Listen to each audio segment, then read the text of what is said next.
Ok, pessoal, tudo bem?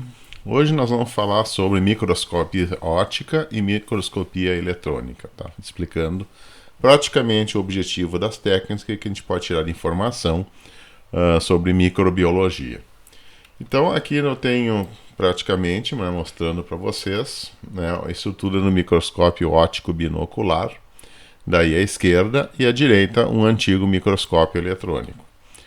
Ok? Então vamos verificar praticamente os conceitos biofísicos que tem por trás dessas duas técnicas. Praticamente a literatura ela é espalhada assim por diversos livros, assim, né, desde bioquímica, biofísica, ou livros assim que são específicos, assim, tipo microbiologia ou microscopia óptica. Né? E aqui eu coloquei algumas referências assim, né, que tem para vender, né, que as pessoas podem obter e ler mais a respeito. Só vou usar o material desses livros, principalmente os dois primeiros, ali no canto superior esquerdo, para a gente poder ter uma base assim para poder desenvolver o conteúdo daí dessa videoaula. Então, vamos ver o que é microbiologia. Microbiologia praticamente, né, o que o próprio nome diz, é vida microscópica. A vida microscópica ela pode ser praticamente útil para a gente, né, com bactérias assim e micro-organismos assim que praticamente servem, produzem algumas coisas que o ser humano pode consumir, por exemplo, iogurtes, por exemplo, fungos, leveduras, né, a cerveja, por exemplo, então a produção do vinho por meio de bactérias que convertem, por exemplo, o açúcar em álcool, né? Então a gente tem praticamente uma grande variedade aí, tá, de micro-organismos. Né? Então, por exemplo, vamos pegar aqui uma barra assim, né, que vai de 10 picometros, um pico é 10 a menos 12 metros, passando até 1 metro. Então essa barra não está em escala, né, mas a gente pode ter uma noção praticamente do tamanho das coisas. Tá? Então o olho nu, né, praticamente ele vai conseguir enxergar até 200 microns. Tá? Um olho humano saudável praticamente vai enxergar até 200 microns, praticamente, que é 0,2 milímetros. As células de cebola, por exemplo, podem ser vistas a olho nu. Né? Você pode distinguir assim os tecidos e a organização dela, daí, né? O tecido, uma película assim, tirada de uma cebola. O carrapato, por exemplo, né, é um inseto, obviamente, né, e vocês vão ter dimensões assim um pouquinho maiores que 1 milímetro. As hemácias, né, que são células sanguíneas, elas vão ter praticamente um pouco menos, né, 8 a 10 microns, né, 8 microns de diâmetro. Depois nós vemos os domínios da bactéria. Depois as células praticamente param aqui nessas dimensões. As hemácias são as menores células do corpo humano, então não existe célula no corpo humano abaixo, com dimensões abaixo de 5 microns. Né? E dali para baixo são micro-organismos já que pode ter algum outro efeito, que não são organismos celulares. Aqui, por exemplo, temos a bactéria Escherichia coli, né, que tem praticamente 1 micron de espessura, então ela é 1000 vezes menor, né, do que 1 milímetro, né? E aqui a gente tem, por exemplo, já chegando nos nanômetros, em torno de 150 a 200 nanômetros, nós vamos ter, por exemplo, os vírus, que já são os bacteriófagos. Então a gente tem aproximadamente 200 microns assim, até 1 micron. Esse aqui é o domínio das bactérias. Abaixo disso nós temos praticamente os vírus, e os vírus são parasitas de bactérias e eventualmente acabam, né, sob certas condições, virando parasitas das células humanas, daí causando as doenças. Né? Então, abaixo de 100 nanômetros ou 1 nanômetros, nós temos o DNA, né, praticamente a hélice duplo do DNA, então de 1 nanômetro. E 10 picons aqui, né, picometros, né, e 0,1 nanômetros são de tamanhos daí de biomoléculas. Né. Então aqui a gente pode ver, por exemplo, que o olho nu enxerga estruturas até 0,2 milímetros. Depois o microscópio óptico, né, que vai ter um aumento ali entre 30 vezes e 2.500 vezes, né, enxergando, por exemplo, né, estruturas que têm 200 nanômetros a 10 milímetros. Né. Depois nós vamos ter, por exemplo, microscopia eletrônica, que pode ser de dois tipos, né, de transmissão e de varredura. A microscopia de varredura possibilita enxergar estruturas entre 10 nanômetros e 1 milímetro. Então dá para enxergar bactérias e vírus com a microscopia de varredura. E fungos microscópicos também. Depois nós temos a microscopia eletrônica de transmissão, que ela permite enxergar estruturas bem mais finas, né, de menores dimensões, por exemplo, entre 10 picômetros e 100 microns. E entre 1 nanômetros e 100 nanômetros nós vamos ver a técnica da microscopia de força atômica. Tá? Então tem essas técnicas de microscopia que possibilitam enxergar daí os micro-organismos dentro de todas as suas variações de tamanho. Daí. Então aqui tem mais ou menos uma escala, né? Essa figura foi obtida daí do livro de microbiologia do Tortora, né? Dá para ter uma noção praticamente do tamanho das coisas. Então a menor célula do ser humano, que é uma hemácia sanguínea, ela vai ter, né, 10.000 nanômetros, né, de diâmetro. A bactéria Escherichia coli, né, ela vai ter de 3.000 a 1.000 nanômetros. E aqui vocês vão ter os vírus. Os vírus, daí o ebola, por exemplo, é um vírus relativamente grande, né? O tamanho do vírus de ebola é comparável ao tamanho da bactéria Escherichia coli, então 970 nanômetros. Depois tem os vírus vacínia, né? Os viroides, os bacteriófagos M3, os bacteriófagos T4, os rinovírus, né? Adenovírus, tudo em torno aí entre 250 assim, e 20 e 30 nanômetros. Depois existem bacteriófagos menores, os vírus da poliomielite, que tem 30 nanômetros de diâmetro. Prions, assim, que não chegam a ser vírus, assim, são protovírus, no caso, né? Que são um pouquinho maiores. Então, praticamente, né, vocês têm uma grande estrutura, né, em comparação com uma bactéria. A bactéria é gigante perto dos vírus. Né? Se a gente fosse um bacteriófago T4, Escherichia coli podia ser o tamanho de um vagão de trem, por exemplo. Tá, e o eritrócito humano poderia ser, né, o tamanho de um edifício de 4 andares. Né? Então, a membrana plasmática do eritrócito tem 10 nanômetros de espessura, e existem vírus que são menores do que a parede dessa, né, dessa célula sanguínea daí. Tá? Então, só para ter uma noção assim, dessa escala da microbiologia, então a gente está trabalhando aí praticamente abaixo de 1 micron, né? E ali nós temos as diversas técnicas. Então vamos ver primeiro a microscopia óptica, que é muito boa para verificar bactérias, por exemplo, né? E fungos, e fungos unicelulares, né? Por exemplo, estruturas, fungos assim que, né, existem, por exemplo, fungos, né, que são tão pequenos que a colônia deles tem que ser vista com microscópio com aumento de 1.400, 1.600 vezes. Então, a microscopia óptica, né, a gente tem que lembrar do processo de formação de imagem por uma lente simples, né, que é o objetivo de toda a óptica. Então, por exemplo, existe um objeto, tá? Esse objeto é a bactéria, né? Então, é praticamente a bactéria ou a célula que a gente quer trabalhar. Uma lente, por exemplo, tem 2 planos principais. Ela é uma lente, por exemplo, biconvexa. Tá? Na lente biconvexa, ela tem um eixo óptico, praticamente, que é o eixo de simetria dela. Ela vai ter um centro de curvatura e vai ter um foco. Tá? Então, relembrando um pouco assim do que a gente já sabe um pouco de lentes, né? Um raio, por exemplo, luminoso que saia da extremidade do objeto, se o objeto é colocado depois do foco. Uma linha, por exemplo, né, um raio que vem paralelo ao eixo óptico, ele vai ser defletido passando pelo foco, tá, do outro lado da lente. E um raio notável que passa pelo foco, quando ele chega na lente, ele vai, né, emergir paralelo ao eixo óptico. Então, onde existe a junção, tá, desse raio assim emergente que passa pelo foco, vocês vão ver a presença de uma imagem que vai ser uma imagem real, tá, porque existe energia luminosa aqui, né, ela não vai ser feita por prolongamento de raio atrás de um espelho. Ela vai ser invertida, né, porque aqui, por exemplo, o sentido da flecha vai ser invertido com respeito à imagem, e vai ser maior que o objeto, então sempre vai ser magnificada. Então vai existir uma magnificação aqui.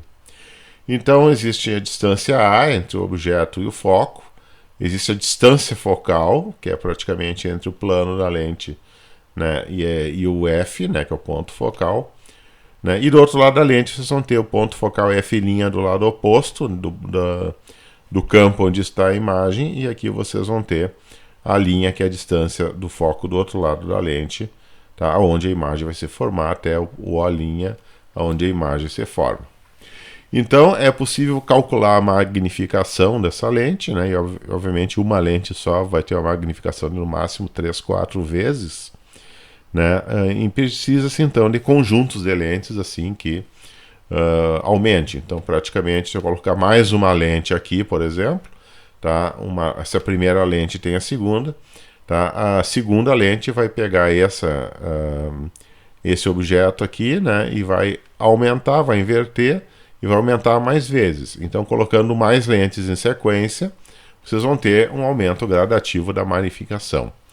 Então o microscópio na realidade é um conjunto de várias lentes colocadas assim, né, polidas com as suas curvaturas e colocadas de tal forma assim que vocês vão ter a magnificação. Então sempre você trabalha com um conjunto de lentes. Problemas assim com esse tipo de lente são problemas que são inerentes à física, assim, a física dada uma lista de problemas que a gente pode ter. Então, por exemplo, se eu tiver aqui o plano do objeto, tá? E do plano objeto, por exemplo, o objeto é iluminado, daí tem uma luz refletida branca.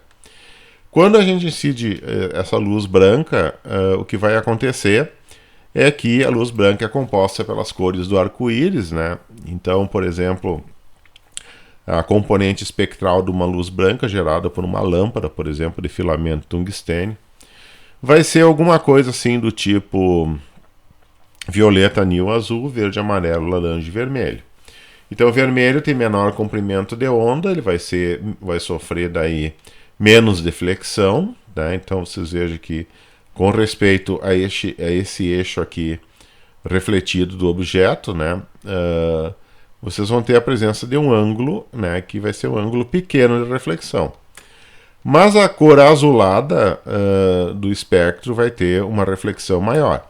Então vocês podem ver que vai existir um cone de luz avermelhada, um cone de luz azulada, que é mais interno, e os outros cones de outras cores, tá, que vão estar aqui espalhados, né, aqui no meio.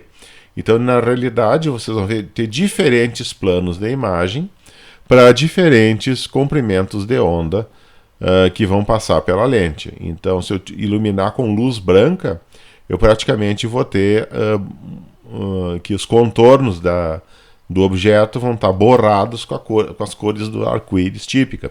Então vai ter borrões coloridos ao redor dos contornos daí.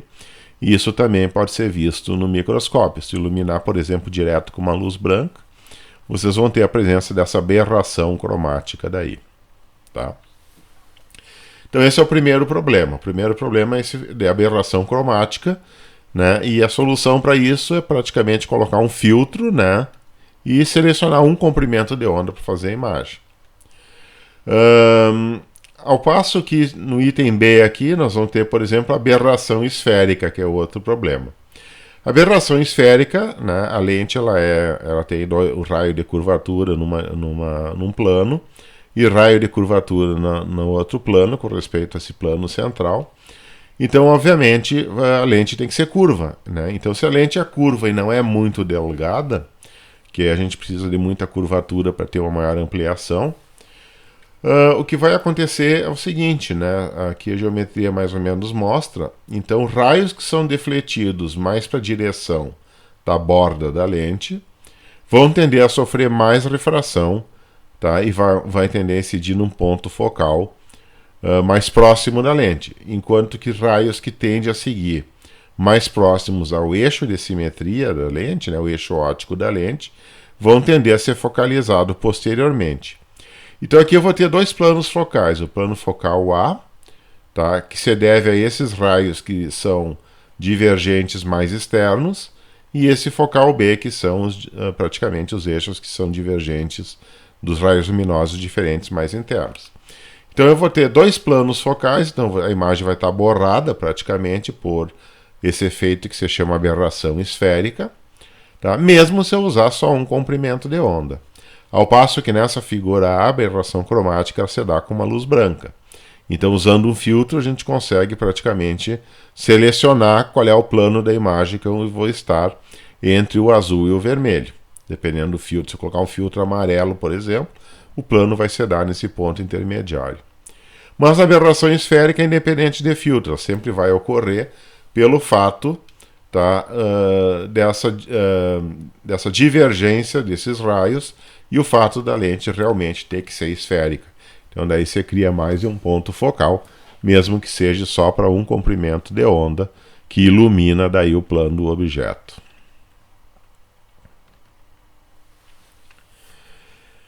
Aqui tem mais ou menos uma propriedade física das lentes, que a gente chama de plano de difração, tá? Que praticamente toda vez que a luz passa, né, por uma lente, ela vai ter um perfil de intensidade interno e vai ter praticamente esses máximos em intensidade. Então, por exemplo, se eu tiver, por exemplo, isso se chama, por exemplo, disco de Airy. Toda vez que tem uma fenda circular, com ou sem lente, né, a gente pode fazer aproximação para essa teoria de Airy, né, A-I-R-Y. Então, o que significa isso? Então, se eu tiver uma intensidade da luz que tiver um diâmetro D, tá? Por exemplo, uma bactéria que fosse perfeitamente redonda, por exemplo, com diâmetro D. Quando passa por uma fenda, tá, circular, que é o caso de colimadores em microscópios, né? O que vai acontecer é que depois de passar por esse orifício circular, assim, que seria o objetivo do microscópio, o aparelho vai ter uma capacidade de resolver detalhes. Então, por exemplo, vai depender do diâmetro da abertura e vai depender do comprimento de onda,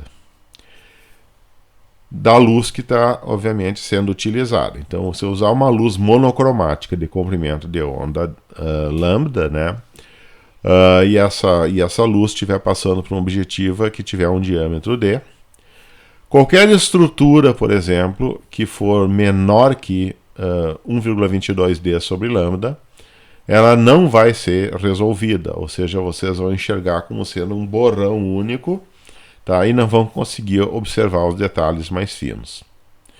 Agora, se eu tiver, por exemplo, duas estruturas, tá, que estão muito próximas, mas o comprimento de onda e o diâmetro da lente for tal que eu consiga, por exemplo, passar por esse critério de Airy, eu vou ter a resolução. Tá? Eu vou aumentar a resolução e vou começar a enxergar uma estrutura dupla como se fosse uma estrutura dupla, não como sendo uma estrutura simples daí. Tá? Então vai começar a aparecer uma definição do que isso é. E se eu tiver, por exemplo, duas estruturas próximas, tá?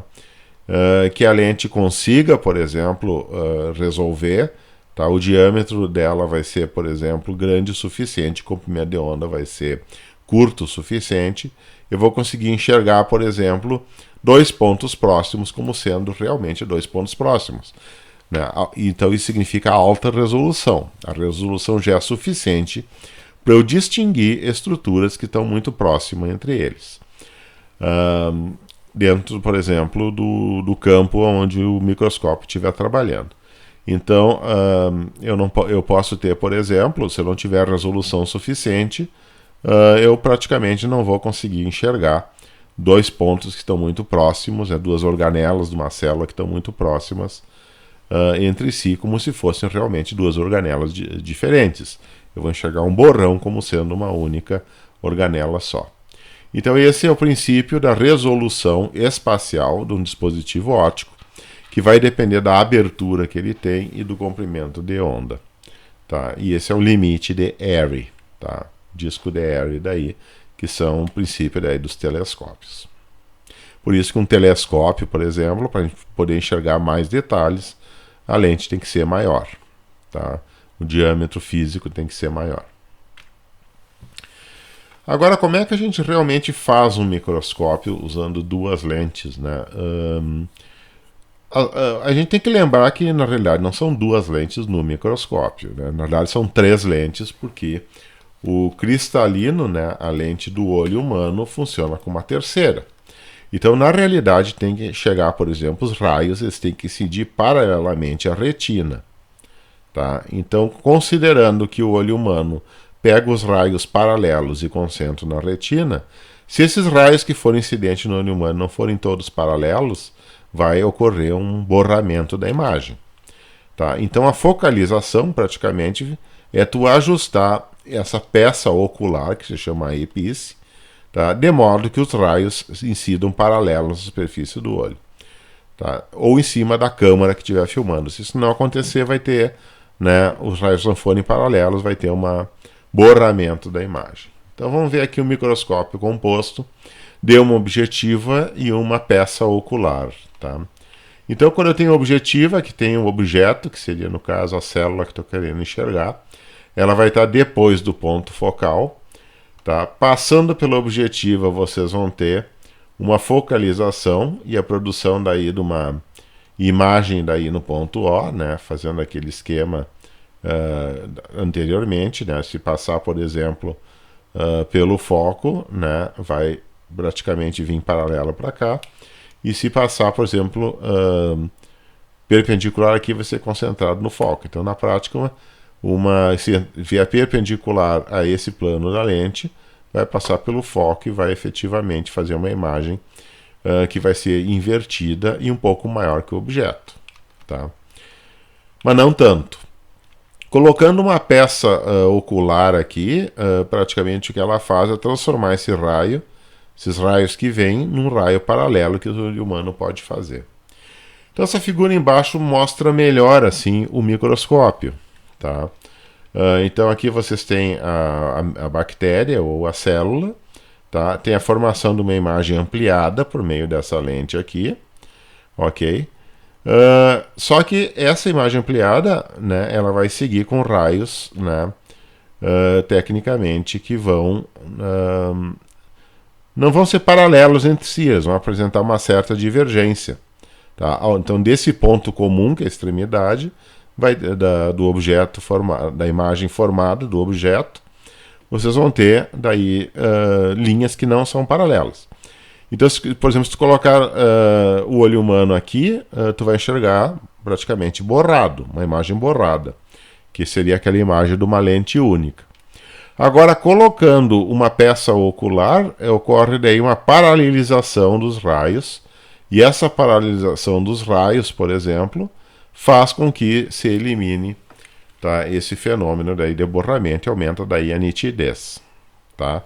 Porque os raios paralelos vão ser focalizados pelo olho na retina. Quando a gente coloca uma câmera, por exemplo, daí, obviamente, não precisa pensar muito, né, colocando uma câmera direta, tipo assim, uma matriz CCD, que é um dispositivo de imaginamento óptico, que tem lá, por exemplo, resolução Full HD de 1080 pontos, né? Praticamente só coloca aqui, né, no lugar dessa peça ocular, tá? E daí a câmera já vai fazer a focalização, já vai ter uma lente própria para isso aí. Tá? Mas enfim, esse é o processo de funcionamento do microscópio. Sem essa paralelização dos raios, vocês não conseguem formar uma imagem. Tá? E aqui nós temos uma análise daí, praticamente, do sistema do microscópio composto, microscópio óptico composto, que vai ter a magnitude resultante, que vai ser a magnitude do objeto, amplificação, que é o M, devido ao ocular, que a lente, obviamente, aqui vai ter um aumento óptico, né? E uma amplificação devido ao objetivo, tá? Então, fazendo uma análise aqui do que é amplificação, tá? A amplificação do ocular, praticamente, vai ser a distância, por exemplo, ok, que a ocular vai estar, tá? A imagem vai se formar a partir do ponto focal da objetiva, dividido pela distância focal da objetiva. Então, esse é o primeiro termo aqui, tá? Vezes, obviamente, né, praticamente a distância focal da ocular e a posição, que você forma a imagem. Então vai ser XPP sobre FE. Tá? Então, praticamente vocês vão ter aqui que a magnificação total vai ser o produto da magnificação da objetiva com a magnificação da ocular.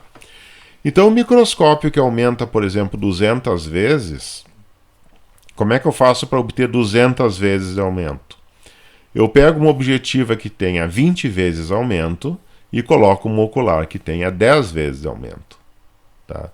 Se eu quisesse, por exemplo, 400 vezes de aumento, como é que a gente faz? A gente coloca uma ocular, por exemplo, no microscópio que tem 10 vezes de aumento e coloca um objetivo que tem 40 vezes. Então a magnificação total vai ser a magnificação da objetiva vezes a magnificação da ocular daí. Isso sempre, para qualquer microscópio óptico. Esses detalhes aqui de distância focal, posição aqui, são coisas que normalmente a gente não trabalha, porque o microscópio já vai te dizer as magnificações dos dois e simplesmente é o produto das magnificações da ocular objetiva, o aumento M total no microscópio. Bom, então a gente deve estar pensando, tá? Então quantas vezes eu posso aumentar, tá, a imagem? Bom, tu pode aumentar a imagem, por exemplo, usando o ar com o meio, lembrando que o ar tem um índice de refração, a lente tem um outro índice de refração bem maior. Tá? Então, se eu quiser, por exemplo, observar uma amostra, eu coloco ele numa lâmina e aqui está basicamente está a objetiva do microscópio aqui. Tá? O que vai acontecer aqui é o seguinte: se eu pegar uma objetiva que tem 40 vezes, o raio luminoso incide, tá? E essas diferenças de índice de refração de amostra para vidro, para o vidro da lente, para as diferentes lentes que tem dentro da objetiva, praticamente não significa assim muito problema para pouco aumento. Então até 40 vezes eu posso simplesmente aproximar e deixar o ar aqui, tá? Porque daí eu não vou ter as perdas devido ao ar aqui não vão ser tão importantes. Mas se eu tiver, por exemplo, 100 vezes de aumento, um objetivo acima de 50, 60 vezes de aumento, vai ter problema, tá, de aberração devido ao fato assim da luz não conduzir direito. Vai ser uma lente bem menor aqui e de grande magnificação e vai ter mais lentes. Então eu posso ter muita perda óptica, tá, devido ao fato de ter tanta lente assim. Tá? Posso ter dubletos e tripletos e uma lente mais simples, porque eu preciso de muito aumento, então tem que botar mais lente aqui, tá, na objetiva do microscópio. Então, como é que a gente faz daí? Tem que colocar um óleo que é condutor óptico, chamado de óleo de imersão. Tá? E daí vai ter imersão para vocês obterem daí a 100 vezes de aumento. Tá? Aqui é o ar livre, por exemplo, sem óleo de imersão. É muito difícil tu enxergar alguma coisa praticamente, porque a luz vai se perder assim de tanto passar por tanta lente diferente. Sabe, quando tiver um meio, por exemplo, né, transparente, uma lente, parte da luz é transmitida para o outro lado, parte da luz é refletida. Se eu tiver 5, 6, 7 lentes na sequência, elas podem refletir de volta mais, né, uma grande quantidade da luz incidente daí que passa pelo espécime. Tá? Então, em geral, acima de 60 vezes objetiva tem que usar óleo de imersão. Tá? Abaixo disso não é tão necessário assim. Tá? Então, lembrando daí, né, que, por exemplo, no microscópio composto, o óleo de imersão ele precisa, porque senão tu vai ter uma reflexão. Então, sem óleo de imersão, a maior parte da luz é perdida. Com óleo de imersão, ela é conduzida para dentro do aparelho. Porque os índices de refração da lâmina de vidro e do óleo são praticamente os mesmos, né? Não é qualquer óleo que você põe ali. É óleo específico para microscopia de imersão. Os raios de luz não são refratados quando passam de um meio para o outro, tá? Quando uma lente objetiva em óleo de imersão é usada. Então, para ampliação maiores que 600 vezes, eu diria, acho que 900 vezes é muito otimismo, né? Faz imersão sempre a partir de 600 vezes de aumento. Então essa peça ocular, né, peça ocular que normalmente você usa é uma ocular de Ramsden, tá? Que normalmente ela é removível no microscópio. Você pode ter um microscópio que venha com uma ocular de Ramsden de 10 vezes de aumento, ou uma ocular de Ramsden que tenha 16 vezes de aumento, que normalmente é o que vem nos microscópios de uso farmacológico, tá? Então aqui vocês têm, na realidade, essa peça fica bem onde realmente tu coloca o olho para enxergar a imagem, né? A direção vem de lá da objetiva, tá? E a imagem, por exemplo, é produzido, tá? E é magnificada por esse sistema, tá? Para produzir uma imagem final O', tá? Que seria uma imagem feita pelo prolongamento desses raios aqui, que passa pela lente que está mais próxima do olho. E essa primeira lente é chamada lente de campo, da onde vem daí a imagem lá do objetivo. E existe um anel, né? Um anel que praticamente é só um orifício por onde a gente enxerga, né? E esse anel aqui, justamente para evitar que a luz, né, que venha por outras direções acabe sendo captadas e confundindo daí no olho humano. Então ele bloqueia qualquer reflexão espúria assim que vai aparecer ali. Então todo microscópio, né, vai usar uma peça oftálmica, né, peça ocular de Ramsden. E aqui nós temos as iluminações que são usadas na microscopia. Então, obviamente, tem que ter uma fonte de luz, que é uma lâmpada ou um LED. Tá? E existe, por exemplo, esses dois tipos aqui. Tá? A primeira iluminação é chamada iluminação direta. Tá? Simplesmente a fonte de luz. Existe aqui um vidro, tá? Um vidro que é vidro fumê, é tipo um vidro leitoso, né? Aonde praticamente a fonte pontual aqui da luz, ela é meio que iluminada homogeneamente. Aí, essa luz homogênea passa por um sistema de lente chamado de condensador, tá? E praticamente ela é refletida num único ponto, que é o ponto do objeto do microscópio. Então, nesse ponto do objeto do microscópio, onde é que está a bactéria que a gente quer enxergar, por exemplo. Aí tem a objetiva, tá? Que é a primeira lente da objetiva, que a gente focaliza usando um parafuso, né, micrométrico, daí parafuso macrométrico e micrométrico, para fazer um foco grosso e um foco fino daí. Tá? E daí passa para essa objetiva e vai daí para ocular de Ramsden, que fica do outro lado do microscópio, onde a gente praticamente coloca os olhos para enxergar. Tá? Então essa aqui é praticamente a iluminação direta, tá? E só que existem problemas aqui, né? Problema de aberração cromática, né? Que é óbvio. Então, como é que se faz para eliminar um pouco de aberração cromática, já que toda lente vai ter problema de aberração cromática? A gente encarece um pouquinho mais essa parte de iluminação. Então, como é que você faz, né? A lâmpada passa por uma lente de campo, tá? Porque olha aqui também, né? O filamento da lâmpada é extenso. Tá? Então, um ponto nessa posição do filamento vai resultar numa focalização num lado. Um ponto mais abaixo do filamento vai se resultar numa focalização no outro. Então, tu não tem uma focalização precisa, tá? E uma iluminação uniforme. O que normalmente tu vai fazer é usar uma lente de campo, que daí pontos diferentes ao longo do filamento, ao longo do LED, né, da estrutura do LED, vão ser focalizados, tá? E vai ter uma íris de campo. A íris de campo é só um orifício aqui, tá? Que vai limitar o fluxo da luz na direção da amostra.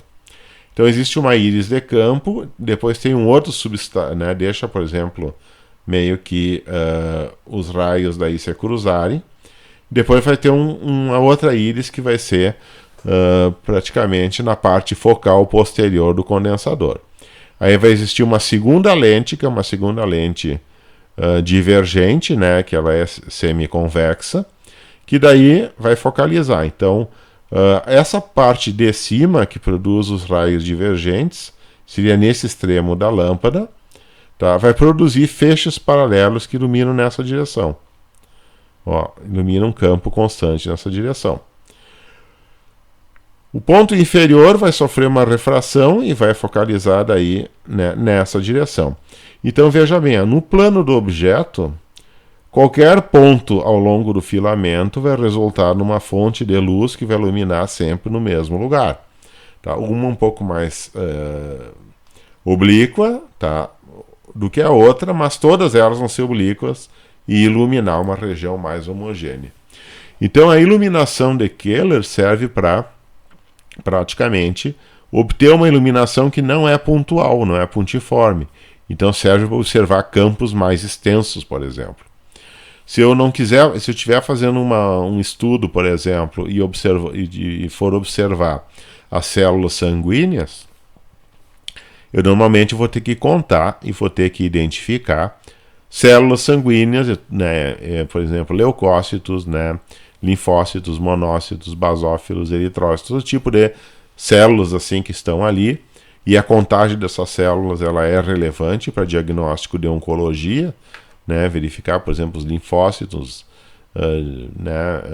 qual é a proporção dos linfócitos contra os basófilos, né, e assim por diante. Então, praticamente essa proporção dessa população de células sanguíneas do sistema imunológico, ela tem que estar dentro de parâmetros corretos. Se tiver, por exemplo, um linfoma, isso aí vai estar alterado e a gente vai ter que detectar. Então eu preciso iluminar um campo grande para fazer a contagem dessas células.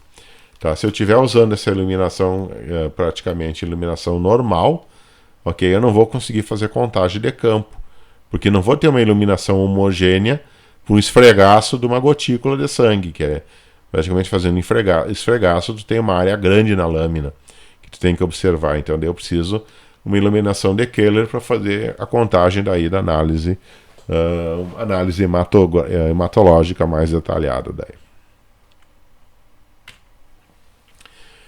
Então aqui tem, por exemplo, um microscópio, né, composto, né, só para lembrar mais ou menos a estrutura. Então esse aqui é um microscópio estudantil, né, que tem só uma objetiva aqui, né? Ou no máximo, às vezes tem 3 objetivas no máximo aqui. Né? Existe o tubo do microscópio e existe a peça oftálmica aqui, né? A peça ocular. Tá? E o olho humano daí observa a imagem. Daí tem um parafuso que regula essa posição. Pode ter um parafuso macrométrico, micrométrico aqui. Existem as presilhas, o platinado aqui, né? E você coloca a lâmina, né? A lâmina com uma lamínula, né, para segurar a amostra no lugar. Aqui tem, por exemplo, né, o sistema de iluminação direta mais simples, que é um espelhinho, né, que tem uma fonte de luz, ou então a fonte de luz pode estar integrada aqui, no lugar de um espelho. Tá? E tem a lente do condensador, que serve para fazer, né, essa primeira estrutura de cima aqui, tá? Que seria iluminação A. Tá? Aqui no caso já tem um microscópio assim, que seria de uso mais profissional, que é o binocular, tá? Que praticamente é a mesma coisa, só que aqui vai ter um prisma que vai dividir a luz entre os dois. Tá? Às vezes a gente pode substituir, tira uma peça ocular aqui e coloca, por exemplo, uma câmara, né? Simplesmente tira esse ponto, daí fica praticamente essa estrutura tubular aqui, onde é que se acopla, né, a lente ocular, e daí tu coloca uma câmera aqui, ou então aqui, depois o prisma vai ter um ponto para colocar a câmera aqui em cima, também pode ter outra possibilidade. Aí pode ter várias lentes objetivas, né, existe, por exemplo, né, o Sharriott, que mantém a lâmina do microscópio na posição, tá, que tem essas presilhas daí, quando ele coloca a lâmina. Aqui tem um sistema de condensador que tem as lentes que focalizam a luz, pode ser sistema de Keller aqui no caso. Tá? Um regulador de abertura de diafragma para controlar a quantidade de luz que entra no condensador. Existe um iluminador que provavelmente pode ter, se for LED, pode ter aqui um botão aqui, que seria um botão de ajuste de intensidade da luz, né? Parafuso micrométrico e macrométrico, que são os focos, né, grosseiro e foco mais fino, e a base do microscópio. Tá? Então aí mostra praticamente, né, a trajetória da luz, que é de baixo para cima. Então, em geral, sempre tu vai colocar a amostra próximo à luz, tá? E vai enxergar a luz que é transmitida através da amostra daí. E esse é o princípio de funcionamento do microscópio óptico composto. Tá? Mas o problema da técnica, sim, é que não possibilita muitos contrastes. Tá? Então, o que se usa normalmente é um microscópio de campo escuro, tá? Que serve para a gente enxergar melhor as organelas internas. Que uma célula, por exemplo, é como se fosse uma gota de água. Assim, tá? A gente precisa, sim, obviamente, iluminar indiretamente para que a luz passe e a gente consiga visualizar as organelas. Se eu fizer transmissão direta, é muito difícil de fazer sem corante. Então, como é que funciona o campo escuro? O campo escuro possibilita enxergar mais dentro, assim, dessa célula, né? Então, por exemplo, tem a fonte de luz. Aqui, em vez de ter uma objetiva com um buraco, assim, né? Que seria só um colimador circular, na realidade a gente bloqueia a maior parte da luz, tá? E usando daí uma região circular que é transparente, tá? Esse círculo de luz passa pela lente e é focalizado em cima do objeto. Quando é focalizado em cima do objeto, a parte da luz passa e não é coletada pelo microscópio, que são essas flechas pretas, mas a luz que sofre difração por meio das organelas, tá? Essa luz sim é que é captada pelo microscópio. Tá? E daí vai formar o plano da imagem, a gente vai observar a objetiva. Então, na realidade, o microscópio de campo escuro, o que ele está fazendo é fazendo com que as organelas que estão internas dos micro-organismos elas façam uma difração da luz, e essa luz difratada, tá, pelas organelas que tu vai enxergar. Tu não vai enxergar a luz sendo transmitida através da célula. Então ela dá muito mais ênfase em contraste daí. Tá? Então essa é a finalidade do microscópio de campo escuro. Uma implementação mais cara do campo escuro para poder enxergar melhor é lembrar o fato, por exemplo, que organelas vão ter composições químicas internas diferentes. Consequentemente, vai haver diferenças de densidade, né? Então, por exemplo, sei lá, uma mitocôndria vai ter um meio que é mais denso que o citoplasma, tá? E vai ser um pouco menos denso que um complexo de Golgi, tá? E que vai ser menos denso ainda que um vacúolo. Então, cada organela vai entrar com índice de refração que vai dar um atraso de propagação da luz, tá? Que vai ocorrer diferente dependendo da relação entre o índice de refração do meio que está dentro da organela para o meio do citoplasma. Então, tendo uma diferença de fase, a gente pode fazer uma interferência, tá? E essas diferenças de fase, devido à diferença de percursos em organelas, vão agir na forma de diferentes contrastes. Então eu consigo contrastar muito melhor organelas, tá? Quando eu enxergo com microscopia de contraste de fase. Vamos ver como é que isso funciona assim, né? A lente praticamente produz feixe de luz que é incoerente. Aqui a gente coloca um anel de fase, que seria aquele anel aqui, tá? O mesmo anel aqui do contraste de fase do campo escuro, tá? E obviamente vai passar essa luz, né? Que seria essa parte circular, né? Então grande parte dessa luz é colocada fora aqui, que vai ser bloqueada, né? E vai passar pelo plano do objeto. Então tu tem assim praticamente um anel que vem até, né, diminuindo de raio até chegar num ponto.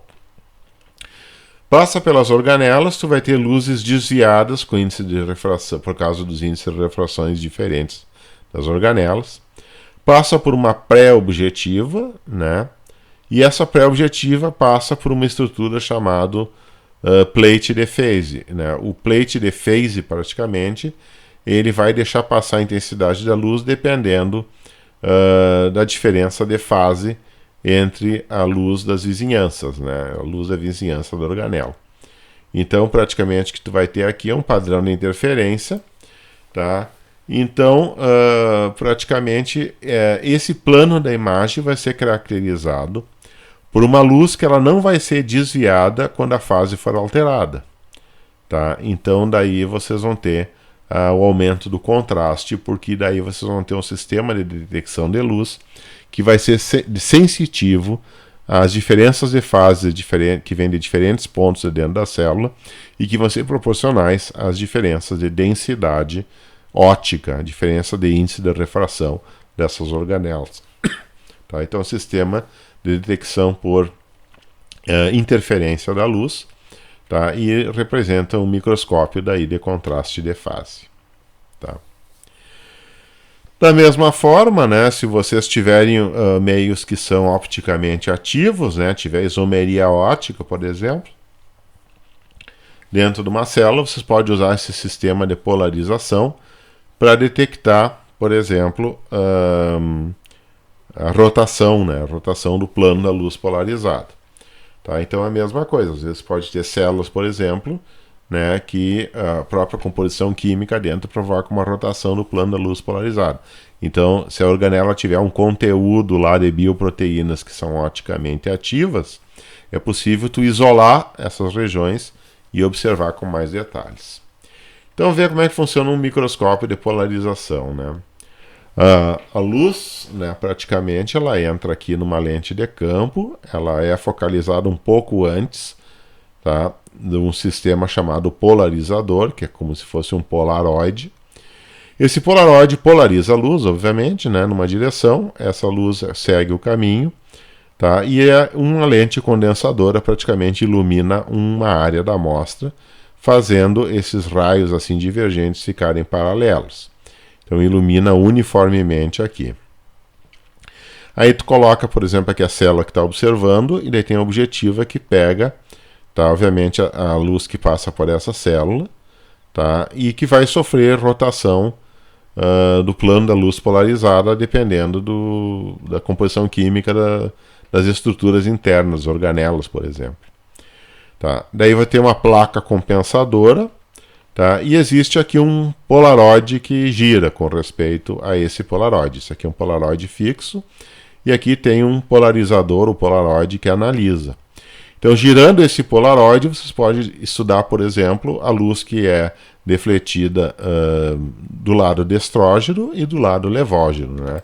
Então, vocês detectam as duas mãos de polarização, e daí o grau de polarização vai depender daí, né, do ângulo aqui, que vai ser regular, e tu pode enxergar organelas que têm maior grau de polarização, de rotação, tá, e outras que têm menor. Ou então tu pode simplesmente girar toda essa estrutura que tem a amostra, fixar os polarizadores e deixar aqui praticamente as estruturas que são opticamente ativas se revelem daí no plano da imagem. Então tu vai enxergar, pode filtrar por meio da mão da polarização, essa direita e esquerda, e seleciona o ângulo também, e daí as organelas que vão fazer uma rotação de ângulos diferentes podem ser isoladas e captadas. Então pode tirar múltiplas imagens, por exemplo, de diferentes ângulos, né, de polarização, e depois juntar tudo para verificar, por exemplo, quem produziu mais rotação do que quem dentro da célula. Tá? Então isso aí também é uma técnica bem poderosa para isolar a atividade óptica daí do conteúdo, do bioconteúdo, né, o conteúdo químico das organelas também. Tá? Então esse é um dos que basicamente encerra as técnicas de produzir contraste microscópico, que são técnicas bem mais importantes, assim, no sentido de estudar a estrutura interna assim, de bactérias e células. Tá? Então nós temos aqui, por exemplo, o caso de uma outra técnica chamada de microscopia de fluorescência. Tá? O que é uma microscopia de fluorescência? Fluorescência é aquele fenômeno lá físico-químico, né, que praticamente produz uma excitação dos elétrons mais externos de uma eletrosfera, tá, de um orbital. Então, por exemplo, se vocês tiverem, por exemplo, vamos imaginar tinta fosforescente de marcar papel, né, de marcar, fazer marcação em notas de aula, por exemplo, com aquela caneta lá bem amarela, assim. Tá? Por que aquela caneta ela vibra tanto assim nos olhos? Né? Porque assim, ó, ela é iluminada com uma luz que tem uma componente espectral azul. Tá? Essa luz componente espectral azul, ela incide naquele pigmento e faz com que os elétrons pulem para um nível mais alto. Então os elétrons estão automaticamente caindo para o nível mais baixo e sendo realimentados pelos novos fótons de luz azul que vem da luz externa, então praticamente fazendo o salto maior. Então o que tu vai ter no mesmo momento é o número de fótons que saem do estado, fótons são produzidos pelos elétrons mais externos, vão tender a sair das camadas mais externas para as camadas mais externas excitadas, né? E depois, quando elas retornam, elas produzem daí um comprimento de onda mais longo do que aquele comprimento de onda da luz incidente que causou a excitação. Então, até agora, nós tínhamos microscópio, e daí obviamente, o pigmento vai brilhar. Tá? O que vai acontecer aqui é o seguinte: uma fonte luminosa tem vários comprimentos de onda, tem uma distribuição de comprimentos de onda. Tá? O que se faz normalmente é selecionar um comprimento de onda, tá?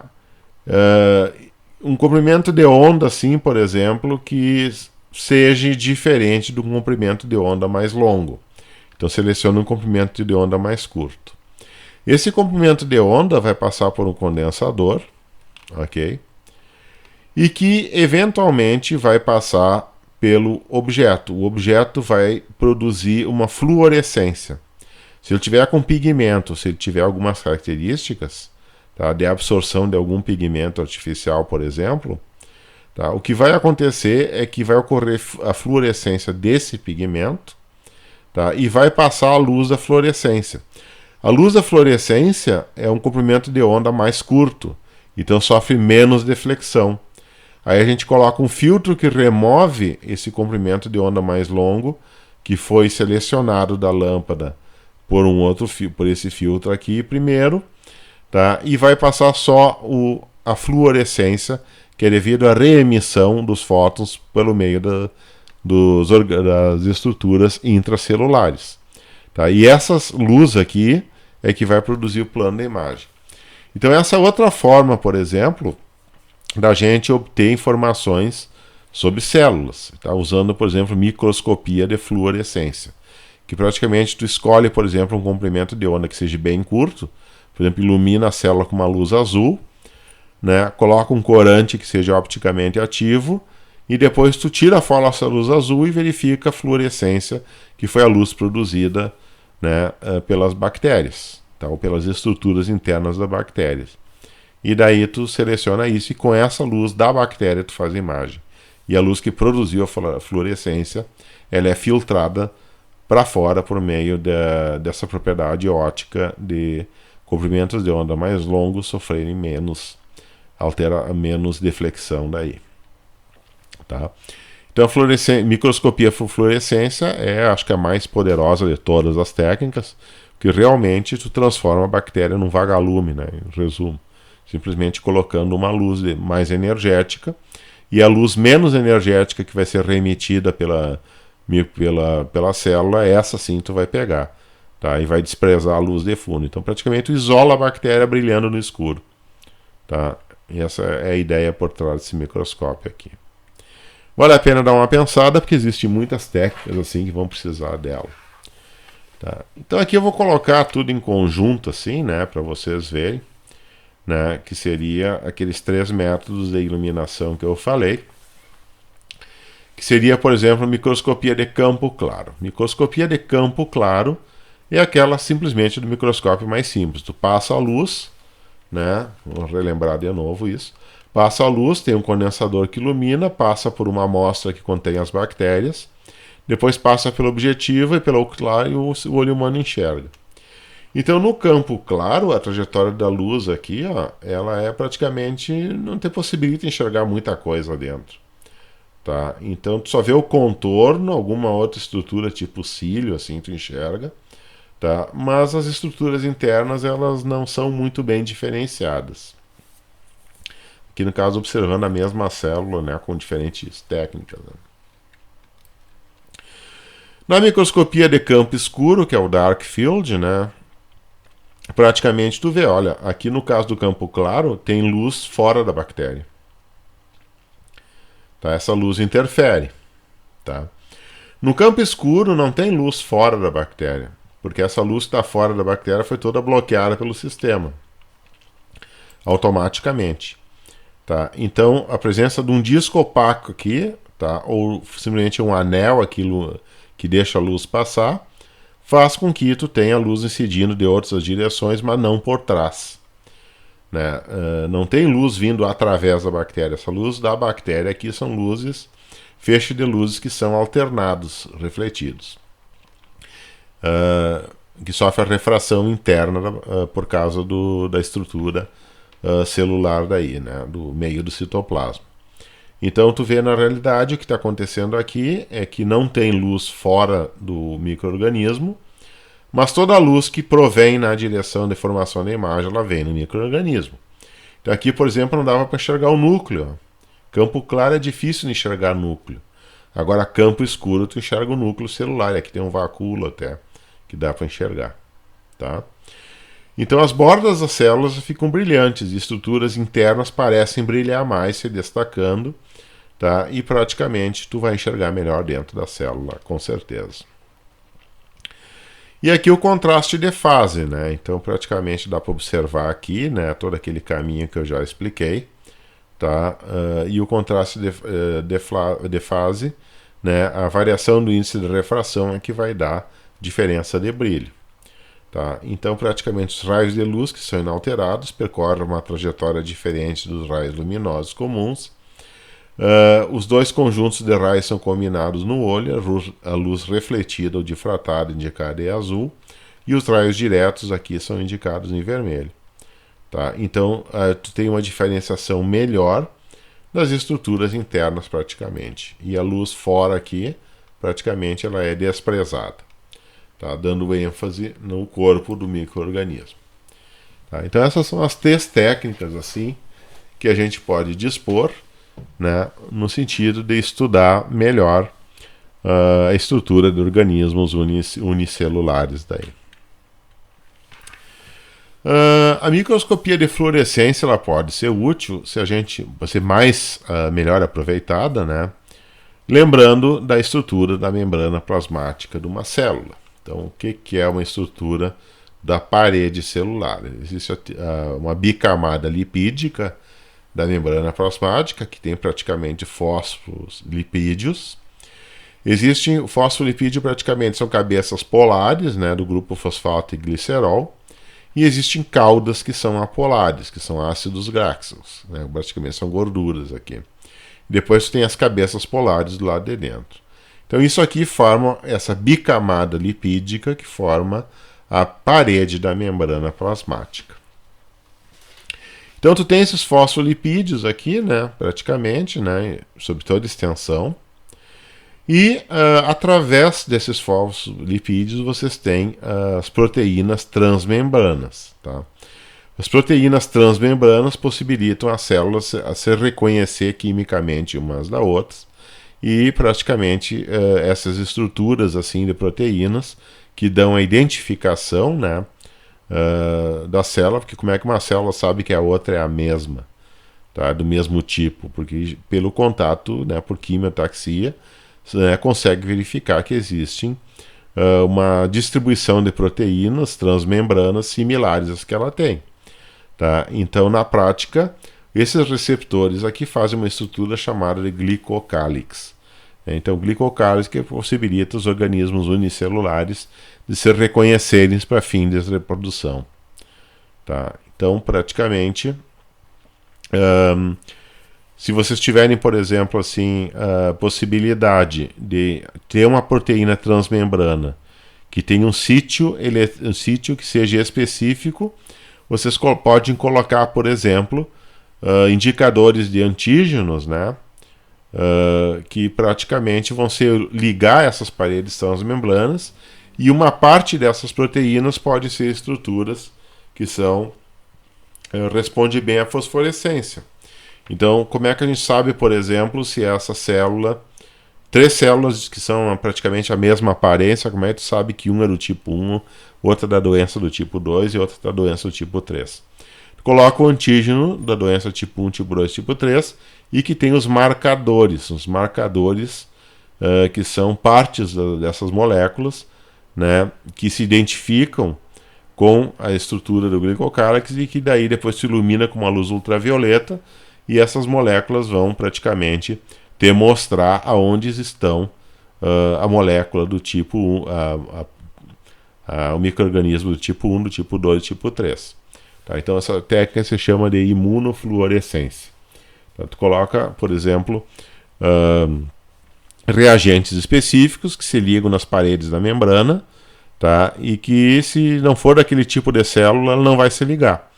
Mas se ligarem, tu sabe que praticamente aquela parede celular daquela célula corresponde ao tipo 2 que vai causar a doença Y, por exemplo. Tá? Então, em geral, tu pratica como se pintasse as bactérias com moléculas fluorescentes daí. Tá?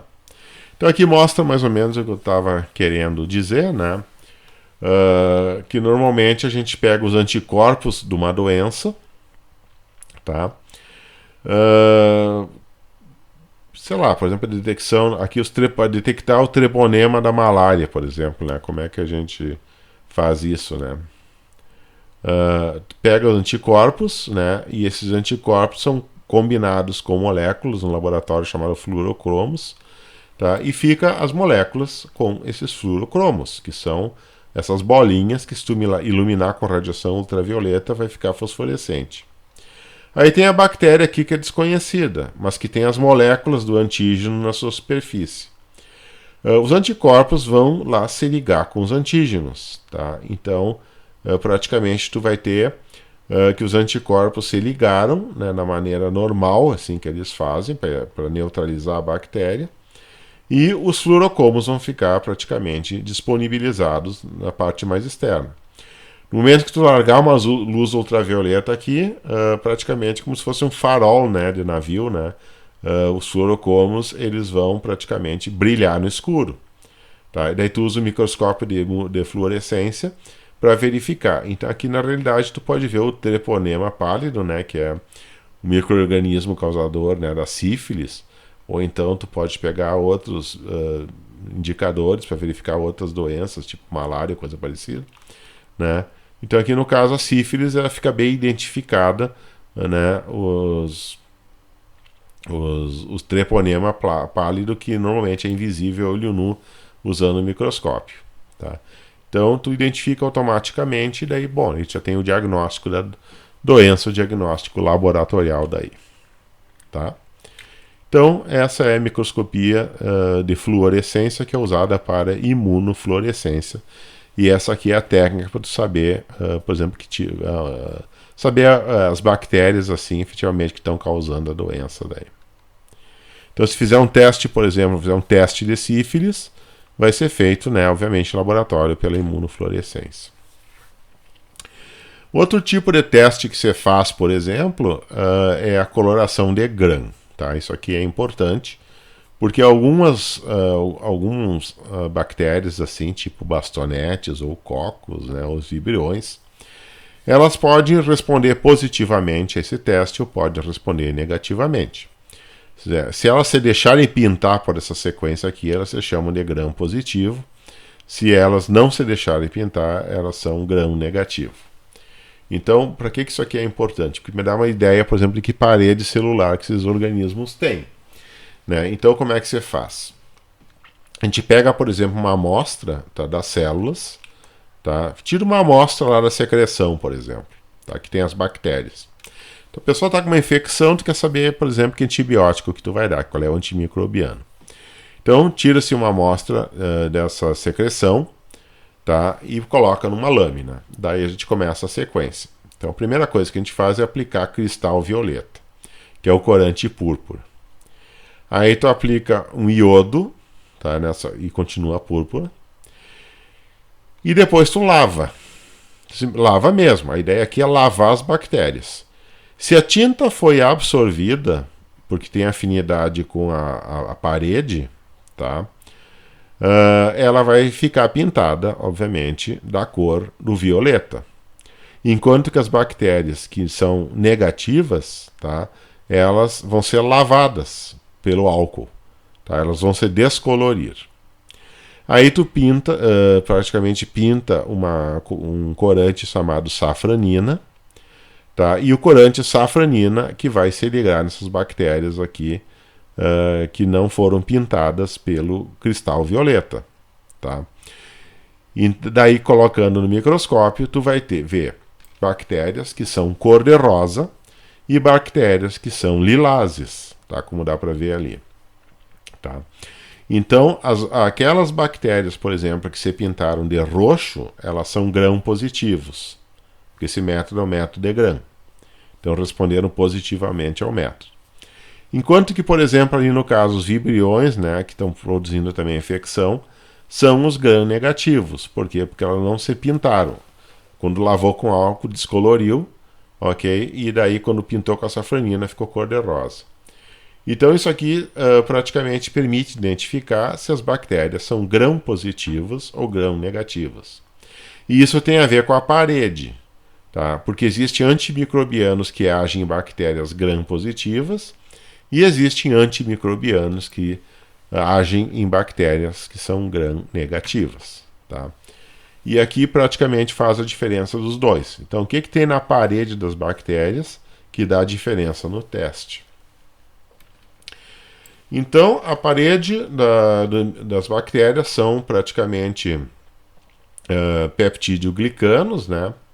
Então, tem a N-acetilglicosamina, que é esse NAG aqui, que se liga com ácido N-acetilmurânico, que é o NAN. E continua NAG, NAN, NAG, NAN, ao longo de todas essas fibras que compõem a parede das bactérias. Essas paredes, os NAGs, praticamente, eles vão ser afins com as pontes cruzadas de aminoácidos. Enquanto que essa ligação aqui com os NANs são cadeias de ligações peptídicas, tá? Que são as cadeias laterais. Tem cadeia lateral e cruzada de aminoácido. E essa estrutura, praticamente, ela fica em cima uma da outra, como se fosse uma treliça em cima da membrana. Então aqui estão as membranas de fosfolipídios, as proteínas transmembranas, tá? E tem essa trama em cima aqui, ok? Essa trama que são das paredes celulares gram-positivas. As bactérias que são gram-negativas, a parede é dupla, tá? Então existe uma parede interna de fosfolipídios com as proteínas transmembranas. Depois tem essa parte da parede celular com os peptídeos glicanos. Depois tem uma segunda parede dupla, tá? Que tem mais proteínas transmembrana aqui, das porinas, tá? E tem outras coisas aqui também, os lipossacarídeos.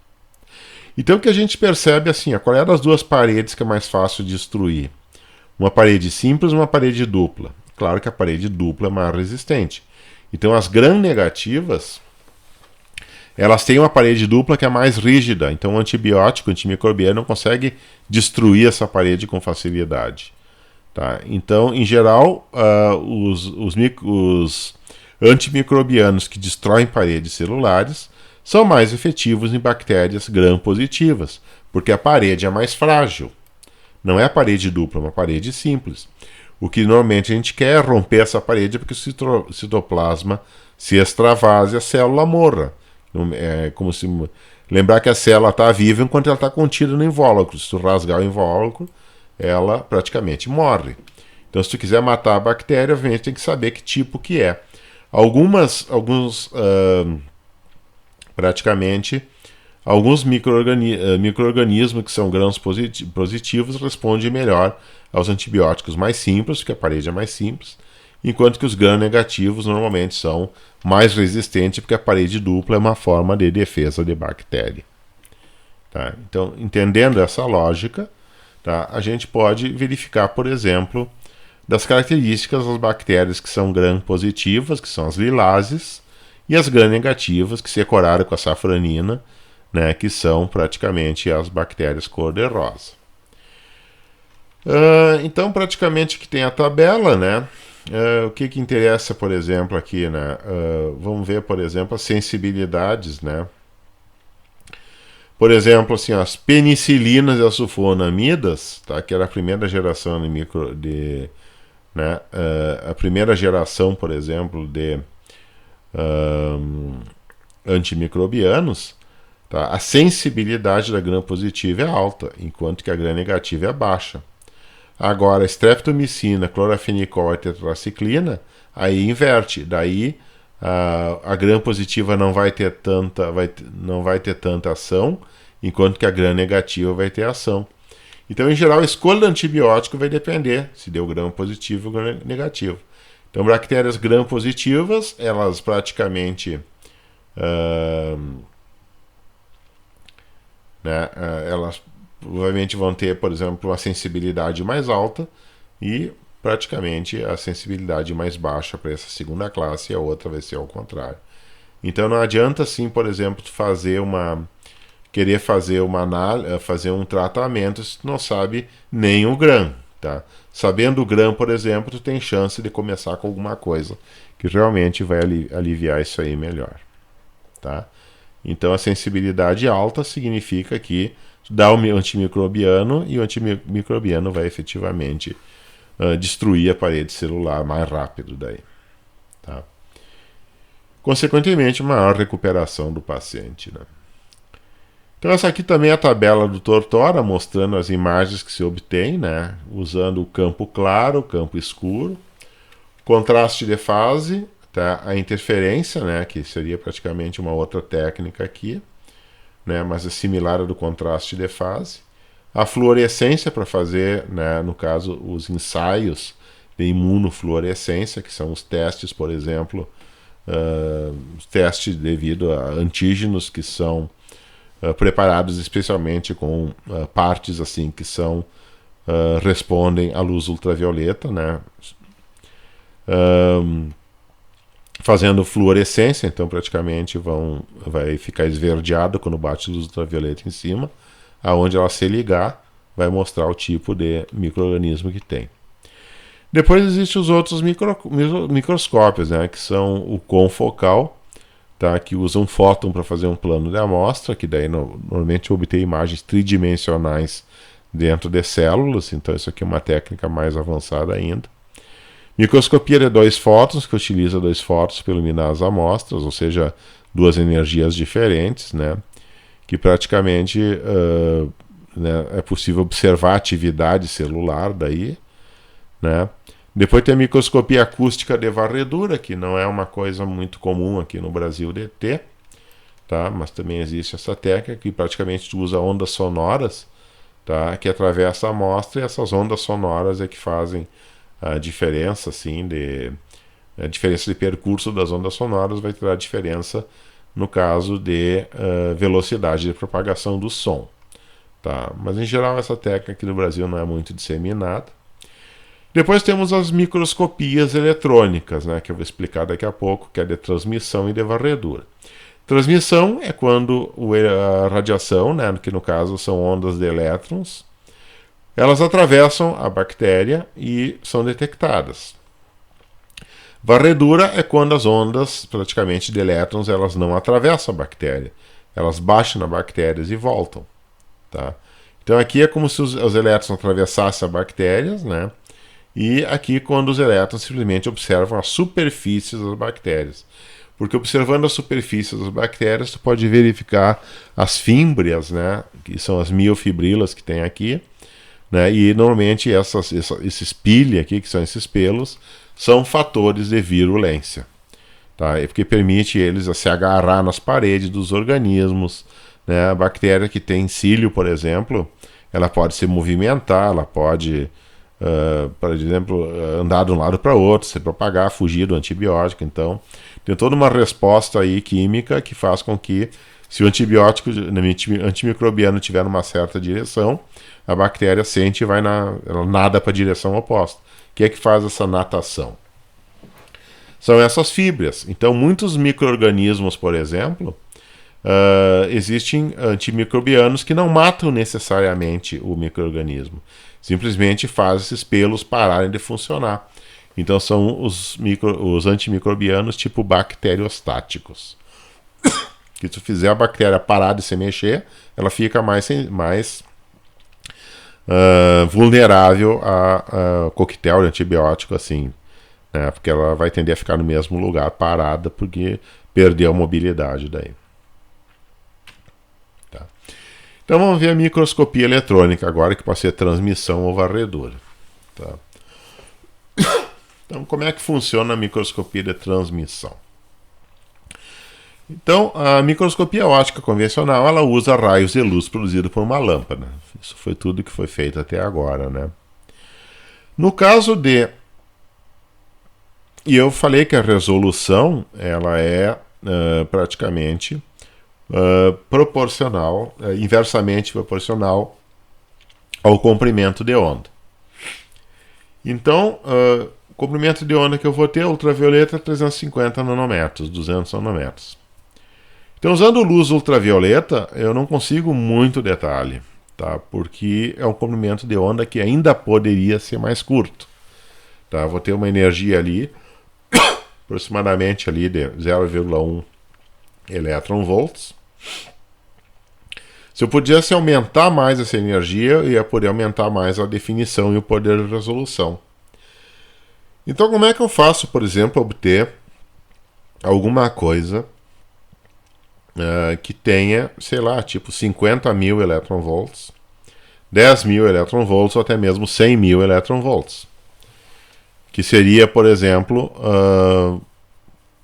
se eu fosse pensar em termos de radiação, seriam fótons assim com energia próximas ao raio-x.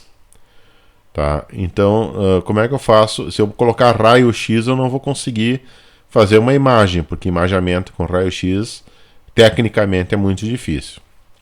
Então, como é que eu faço? Eu simplesmente faço usando elétrons que tenham energia próxima ao raio-x e mando esses elétrons atravessarem a amostra. Tá? Como é que eu gero esses elétrons? Eu uso o efeito termoiônico. Então, o que é o efeito termoiônico? Não vou mais usar luz, não vou mais usar fótons, mas vou usar elétrons, porque daí eu consigo regular melhor a energia, consequentemente, eu consigo melhorar o alcance e a definição. Então aqui eu tenho, por exemplo, os filamentos, né, que são simplesmente uns fios aqui de tungstênio puro. Se eu passar uma corrente elétrica, esses filamentos ficam aquecidos, e se estiver no vácuo, eles vão produzir elétrons, eles vão liberar elétrons livres. Tá? Então aqui esses filamentos, né, do microscópio passam uma corrente elétrica. Mesmo princípio do tubo de raio-x, produz os elétrons. E aqui tem um copinho aqui que tem um potencial mais negativo. Então produz um ponto da onde, né, surgem os elétrons aqui. Tá? E esses elétrons passam por uma outra camada, que é um anodo, cuja diferença de potencial com respeito a essa parte aqui, que é o cilindro de Van-Elt, é praticamente como se fosse um copinho de aço com um buraco na ponta aqui. Tá? Essa diferença de potencial pode ser regulada entre 1000 volts, né, e 100 mil volts. E isso aqui é alto vácuo, então os elétrons saem com a energia, que é praticamente a diferença de potencial entre o cilindro de Van-Elt e esse anodo aqui, que o anodo é mais positivo. Então os elétrons são atraídos e saem nessa direção. E aqui tem um fenômeno chamado crossover, pelo fato de os elétrons praticamente serem atraídos daí, né, quando ele tem carga negativa, é atraído por essa placa mais positiva. Então eles não saem em linha reta, eles saem, tá, num feixe que tem esse formato divergente. Essa estrutura aqui se chama de canhão de elétrons, né, o electron gun, tá, que é um atirador de elétrons praticamente.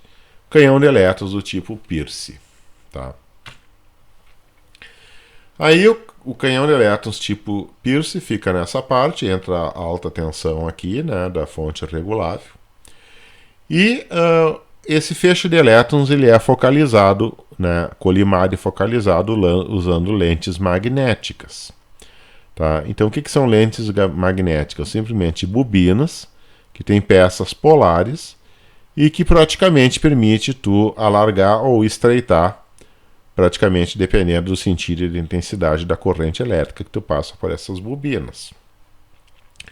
Então são lentes eletromagnéticas. Então o microscópio eletrônico vai ter pelo menos, né, vários conjuntos de lentes que fazem esse processo de focalização. Então tem o primeiro elemento condensador, existe uma abertura de condensador, depois tem o segundo elemento de condensador, depois tem a parte onde tu coloca o espécime que tu quer tirar a imagem, tá? E depois tu tem mais elementos focalizadores tá? Sendo que as objetivas tendem a ampliar a focalização. Tá? Então o feixe de elétrons praticamente ele começa estreito, ele é focalizado em cima da amostra e depois refocalizado no sentido de aumentar a ampliação dele aqui.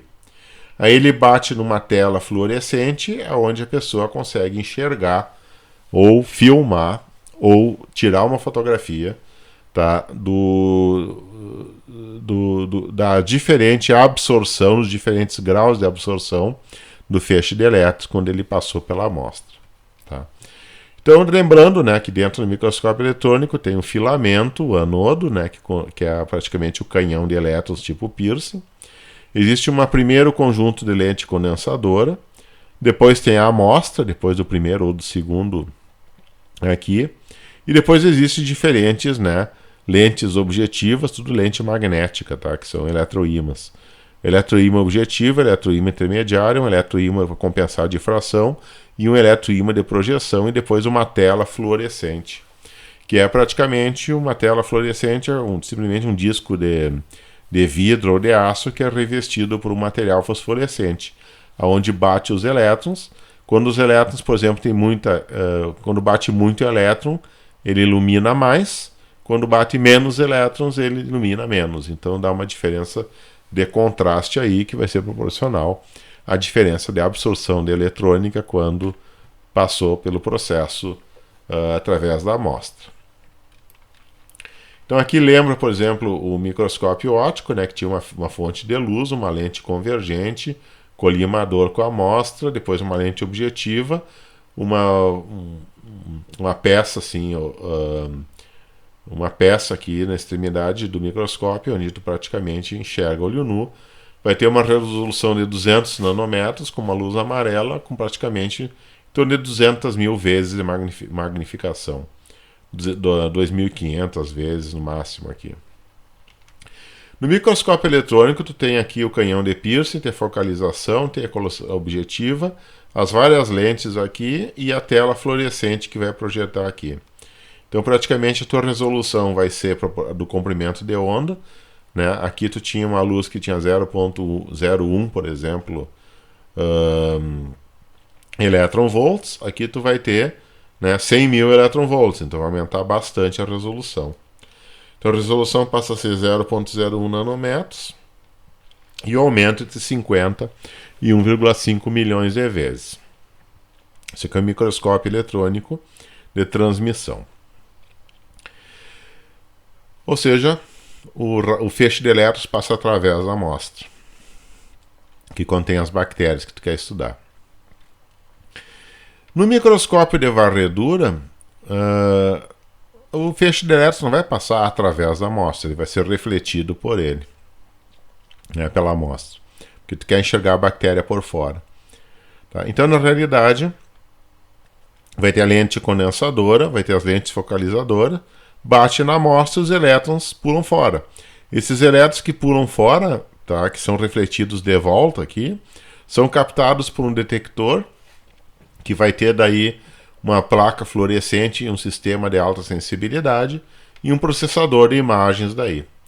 Tá? Então, praticamente, pode ter uma bobina que faz uma varredura, então é varrido em cima assim. Tá? E cada ponto que é varrido, tu vai fazer detecção. Então, tu vai compor a imagem daí eletronicamente. Tua resolução vai continuar sendo parecida, porque tu está usando um feixe de elétrons aí de 50, 60 kV. E a tua razão de magnificação vai ser entre 10 e 1 milhão de vezes. Então, tu pode olhar a superfície das células, superfície de vírus, com aumento de 1 milhão de vezes, tranquilamente daí. Tá? Então, no caso aqui, na transmissão, o feixe de elétrons ele passa através da bactéria ou do vírus, enquanto que na varredura ele simplesmente não passa através do vírus. Ele bate no vírus, bate na bactéria e volta, e esse retorno que é analisado daí. Então aqui mostra os microscópios eletrônicos, vocês vejam, né, as amostras são colocadas aqui em cima. Tá? Aqui um sistema de alta tensão que produz, e aqui as placas fluorescentes, e tu tem um sistema óptico aqui para tu enxergar a placa fluorescente daí, ou tirar uma imagem dela daí. tá? Então é tudo controlado, essas bobinas são todas controladas que estão aqui dentro. E o sistema é alto vácuo. Então não existe microscopia eletrônica na atmosfera ambiente. Aqui também, aqui tem um sistema fluorescente, você pode ver aqui está meio esverdeado por causa da luz que é produzida. E aqui tem um microscópio para tu enxergar e localizar a estrutura antes de tirar a fotografia. Então tem um sistema de alta tensão e vácuo aqui, tá? Então o microscópio eletrônico ele é bem complicado de trabalhar. Tem que controlar vácuo, controlar a tensão, controlar bobinas, tá? E isso aí requer uma grande expertise, bem mais do que trabalhar com um microscópio óptico, né? Sem falar que eles são muito pesados, tá? São dispositivos que podem pesar 1 tonelada tranquilamente. Então aqui mostrando a fluorescência, né? Praticamente feixe de elétrons bate na amostra, que deve estar bem mais em cima aqui. Daí tem a focalização, tá? E aqui no caso vocês vão ter praticamente uma plaquinha assim redonda que tem um material fluorescente. Então essa plaquinha praticamente ela é controlada o ângulo. E vocês enxergam daí essa plaquinha, a luz que é refletida de volta, que praticamente, né, tem a ver com a absorção dos elétrons. Então, quanto mais elétrons forem absorvidos, menos vai ser a reflexão, quanto mais forem absorvidos, vai ser menor a reflexão. Então, isso aqui praticamente é o que vai possibilitar vocês olharem dentro das bactérias, tá? Porque a imagem vai estar praticamente projetada aqui, esse disco. É um disco fluorescente, né, que praticamente vai ter o efeito de transformar a intensidade dos elétrons que proporcionam a imagem numa luz que tu consegue enxergar, que é uma luz esverdeada daí, tá? Então aqui fica, tu vai enxergar praticamente só a transformação dos elétrons que estão batendo aqui em cima em luz, daí tu vai enxergar praticamente as estruturas. Como é que a gente faz o suporte, né, dentro disso, né? O suporte não é só colocar uma lâmina aí, é bem mais complicado que isso, né? Porque não é a luz que a gente está trabalhando, a gente está trabalhando com feixes de elétrons. Então, em geral, nós temos que ter uma grade metálica, né, que praticamente é uma grade bem fina, talvez de cobre, né? E em cima dessa grade assim de metal, tu vai colocar um material plástico ou um material de carbono, assim, né? Então tu coloca a amostra em cima desse filme de suporte. Então tem uma gradezinha, se deposita um filme e em cima tu vai colocar as bactérias praticamente, ou as seções de tecidos.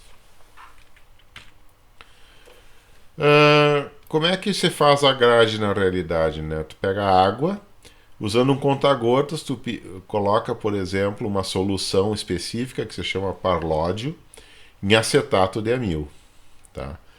Em cima dessa película da água vai formar uma película porque essa gota vai se espalhar. Então vai ficar uma película bem fininha, tá? Aí você pega uma lâmina de vidro e esse filme de parlódio vai ficar em cima, tá, da lâmina.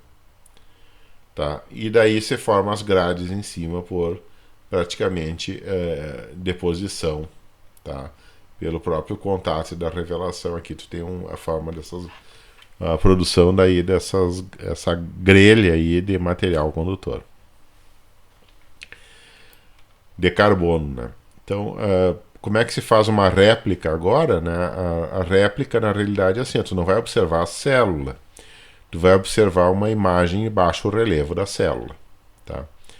Então vamos ver como é que tu faz uma réplica de carbono platina, né? Então na prática tu faz assim, ó, aqui está o suporte, aquele que foi feito com a amostra em cima, suporte de parlódio com essa amostra. Deixa eu mostrar aqui, isso aqui é bem complicado de entender, tá? Tu cria essa película bem fininha, tá, com a grade metálica em cima e coloca a amostra, tá? Aqui é a grade, o filme de parlódio e aqui vai ficar a amostra das bactérias. Então é isso que tu vai ter aqui nesse ponto, tá? Suporte, né, com a grade embaixo e aqui em cima tá os micro-organismos, no caso. Agora tu usa um evaporador de metal e tu faz uma evaporação de platina em cima. Tá? Então faz uma evaporação a vácuo, deposita platina e depois tu faz uma deposição, usando filme, eletrodeposição a vácuo, tu coloca um filme de carbono em cima. Ok? Aí depois tu coloca na água e remove esse filme com as bactérias. As bactérias vão embora. Tá? Então o que tu vai ter na realidade aqui é um filme de platina com carbono na grade e que contém os carimbos em baixo relevo do que eram as bactérias. Entenderam? Tá? Não sei se fica meio entendido isso, mas na realidade assim, ó, é como se tu pegasse e fizesse uma forma dos micro-organismos e essa forma dos micro-organismos é o que vai efetivamente dentro do microscópio eletrônico. Tá? Porque daí, tá, quando passar o feixe de elétrons aqui, tá, esse filme de palódio vai absorver, de platina, vai absorver menos e vai absorver mais. Onde a película estiver mais fina, os elétrons passam com mais facilidade. Onde estiver mais grossa, os elétrons não passam com tanta facilidade. São mais absorvidos. Então, onde tiver mais espesso, vai ficar mais preto. E onde tiver mais estreito, né, ou menos espessura, tá, da cavidade que representa a amostra inicial, aí os elétrons vão passar sem absorção. Aí vai brilhar mais. Tá? E isso é feito tudo por eletrodeposição. Tu vai colocar a amostra numa plataforma, existe um filamento, existe aqui uma tampa de vidro a vácuo, e tu evapora daí o que tu quiser, evapora no filamento tungstênio. Pode evaporar carbono, fazer carbono, que vai se depositar em cima da amostra, e platina também. Tá? Então, em geral, 15 segundos a cada camada daí. Tá dentro dessa jarra, tá, que fica a vácuo daí. Tá? Então aqui tem os bacteriófagos T4, né, que foi preparado usando essa técnica, tá? Usando essa técnica de sombreamento ou shadowing. OK? Então vocês têm aqui a presença dos vírus, né, que são os bacteriófagos que podem ser enxergados daí, mas na realidade não é com os vírus que estão aqui. O que está aqui é a impressão dos vírus, tá, em cima daquela deposição de platina e carbono. Tá? Então aqui tu faz um processo por exemplo, de staining, né, que é uma espécie de mancha que tu faz aqui. Tá? E aqui tu verifica daí um pouco mais a estrutura. Né? Então existe uma cabeça, existe um corpo aqui, existem esses tentáculos que se fixam as bactérias. Então tu pode verificar a estrutura. Mas isso aqui não são as bactérias. Isso aqui é a impressão das bactérias naquele processo de obtenção dos moldes 3D da bactéria, que é o que efetivamente vai dentro do microscópio. E depois de pensar, tá? Aqui conseguiram pegar em cima da superfície de uma célula, assim, Escherichia coli, os macrófagos, né? Esses parasitas. Então tu consegue medir distâncias, né, 65 nanômetros. Então tem os capsídeos, que são as cabeças, que contêm o DNA. Existe uma bainha aqui, né, uma bainha proteica. E existe daí essa placa basal e essas fibras de cauda que tu consegue enxergar. Então tu deriva um desenho da bactéria a partir dessas imagens feitas pelo microscópio de transmissão. Tá? Aí se tu conseguir pegar, por exemplo, uma célula e o vírus em diferentes momentos, obviamente não vai ser um vírus por célula, vai ser vários. Então tu pode cortar, por exemplo, colocar a bactéria em contato com o vírus e ficar cuidando o tempo, por exemplo, e tu pode enxergar o que o vírus está fazendo dentro da bactéria. Por isso que a gente conhece como é que o vírus, né, faz a infecção da bactéria e como é que ele se reproduz lá dentro. Porque as pessoas foram estudando esses vírus por tanto tempo e acabaram pegando todo o ciclo dele nas imagens daí do microscópio. Então vamos ver as fases de infecção viral em célula ou bactéria. Né? Aqui tem a célula, tem o cromossomo bacteriano, entra daí o macrófago, ele aterriza em cima e se gruda na parede celular usando essas fibras da cauda. Tá? E o DNA dele fica aqui no capsídeo. Depois ele insere o material de DNA dele, daí no microscópio eletrônico tu vê as fibras, né, entrando. E o DNA do fago ele é colocado dentro da bactéria. Daí ele vai lá e usa as enzimas que tem aqui, né, no núcleo, tá? E essas enzimas daí, no caso, fazem a multiplicação do DNA. Então praticamente faz a biossíntese do DNA do fago e das partes dele. Depois tem a síntese das componentes virais, né? Praticamente sintetiza mais vírus dentro. E essas componentes virais elas são montadas, tá? Praticamente produzindo os novos vírions. Tá? E depois a célula hospedeira, né, sofre uma lise e os vírus saem, né, e vão embora. Então esses são praticamente o ciclo de reprodução no vírus que precisa das enzimas, né, de multiplicação de DNA e separação de DNA que a bactéria contém, porque o vírus não tem. Tá? Então esse é o princípio da reprodução viral. Assim, praticamente sem a presença de células vivas, os vírus não fazem isso. Aqui a diferença entre a microscopia de transmissão e a microscopia de varredura, né, mostrando daí o que eu já tinha falado antes.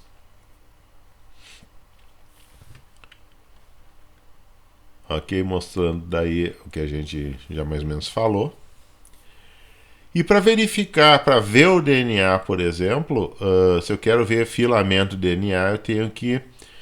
É muito fininho o filamento de DNA, mas eu tenho como fazer essa técnica aqui que vocês estão vendo e tirar imagem de DNA. Então vamos ver como é que fica isso. Tá? Praticamente pega-se o DNA que eu quero enxergar, né, com o citocromo e uma solução, né, de amônia, acetato de amônia, 1 molar. Tá? E tem uma solução de hipofase, que é uma solução de acetato de amônia 0,15 molar. Simplesmente eu coloco numa lâmina de vidro e jogo para dentro. Então o que acontece? Faz um filme contendo DNA, tá?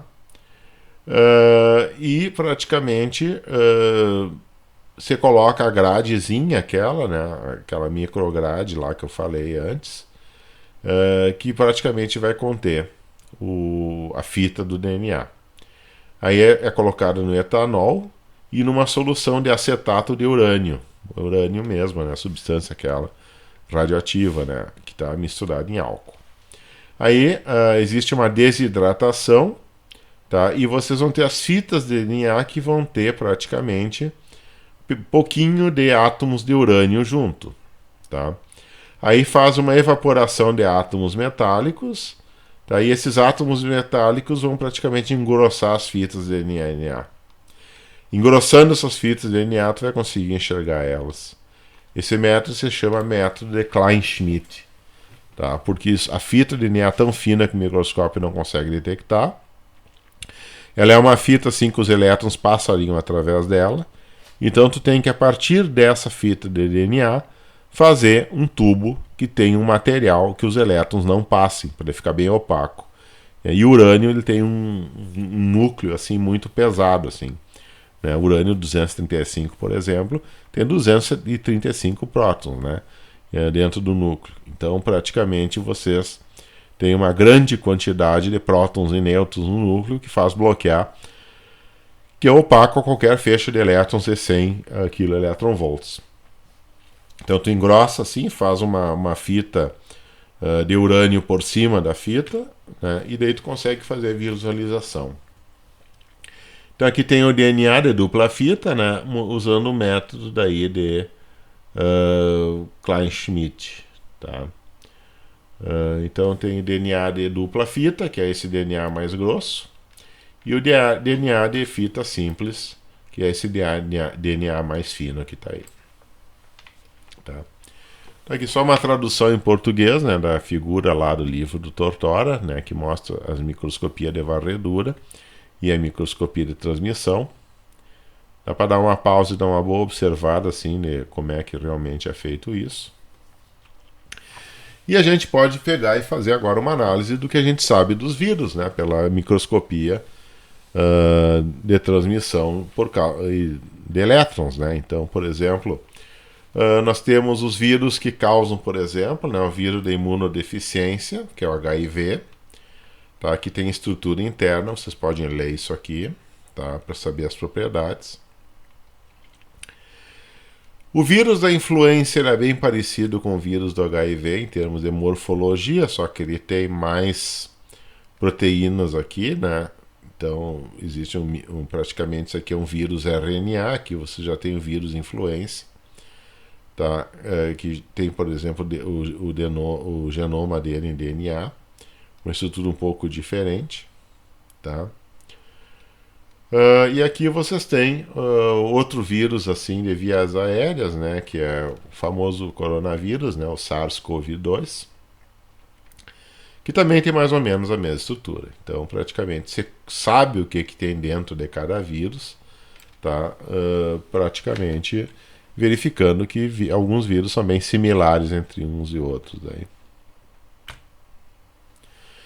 Na Fundação Oswaldo Cruz, né, a doutora Débora Barreto Vieira conseguiu tirar imagens assim do coronavírus infectando uma célula.